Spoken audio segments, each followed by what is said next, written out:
Ahojte, milí priatelia. Dnes mám takú krátku dúmku na zamyslenie, lebo hovorí sa, že bez vetra sa ani len lístok na strome nepohne. A my všetci túto zaužívanú frázu veľmi dobre poznáme, často ju aj používame a doslova ju máme v sebe zakorenenú. A táto fráza znamená, že bez potrebnej energie sa jednoducho žiť nedá. Veď ani to najluxusnejšie auto sa nepohne, pokiaľ nemáme v nádrži palivo. Čiže bez potrebnej energie, teda toho paliva, je to síce elegantná, ale nefunkčná kopa plechu. A takto isto je to aj s naším cieľom, čiže bez potrebnej energie sa nenaplní. Lebo tá sila, tá energia, to sú práve tie vedomosti.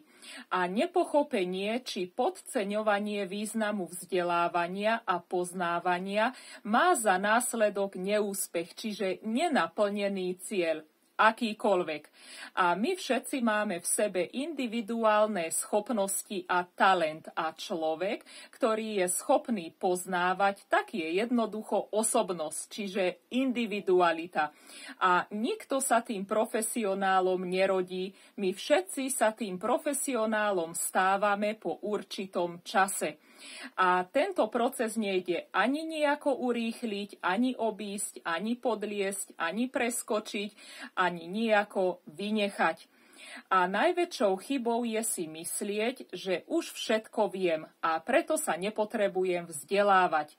Pretože my si časom potom z toho vytvoríme takú akoby šablónu a takto sa tá naša činnosť stane postupom času zaužívanou rutinou a začneme jednoducho zaostávať. Čiže z toho vyplýva, že úspešný je iba človek, ktorý sa neustále vzdeláva a pracuje na svojom osobnom rozvoji.